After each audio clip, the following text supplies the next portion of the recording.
Gabbar RSS এরা state পাওয়ারকে ব্যবহার করে মানুষকে ভয় দেখাচ্ছে, যদি ভোট না দাও আমাদের তখন আমরা দেখে নেব। এটা হচ্ছে সব জায়গা। তো গব্বর সিং এর পলিটিক্স। দেশে 300 আসনের বেশি পাবে ইন্ডিয়া জোট, আর বিজেপি 200 আসনও পার হতে পারবে না, কি বলবো? কিন্তু আমাদের যা অনুমান আছে, কেন আমরা অনেক স্টেটে লড়ছি ইন্ডিয়া গঠবন্ধনের সাথে মিলে, আমরা যা দেখছি কি নর্থ ইন্ডিয়াতে বিজেপি যা একেবারে স্যাচুরেশন পয়েন্ট ছিল সেটা অনেকটা সিট কমবে, অনেক সিট কমবে। সাউথেও বিজেপি কোনো সুবিধা করতে পারে, অনেক টাকা খরচ করেছে, অনেক টাকা। আমরা তো কোনোদিন এরকম টাকা দেখিনি।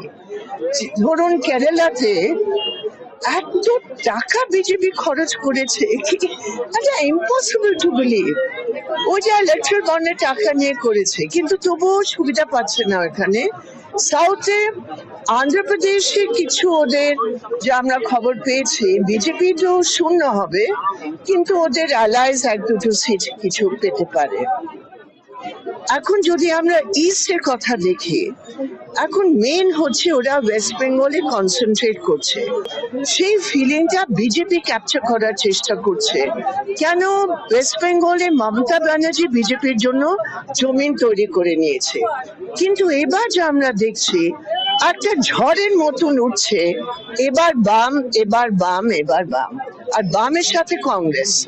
অনেক জায়গায় কংগ্রেস আর বাম যেখানে সিট শেয়ারিং পুরো ওয়েস্ট বেঙ্গলে হয়েছে, আমরা দেখেছি কি জমিনে দুটো পার্টির কাডার একসাথে মিলে বিজেপি আর টিএমসি দুজনের বিরুদ্ধে হারাবার একটা সংকল্প নিয়েছে। তো আমার মনে হচ্ছে এবার ওয়েস্ট বেঙ্গলের নির্বাচনের রেজাল্ট বাম আর কংগ্রেসের জন্য অনেক পজিটিভ হবে, বিজেপি খুব ডিসঅ্যাপয়েন্ট হবে। আর অ্যাকচুয়াল কথা যদি বলতে যায়, তখন টিএমসির ঘাস ফুল মাটি পাচ্ছে না, মাটি পাচ্ছে। বিজেপি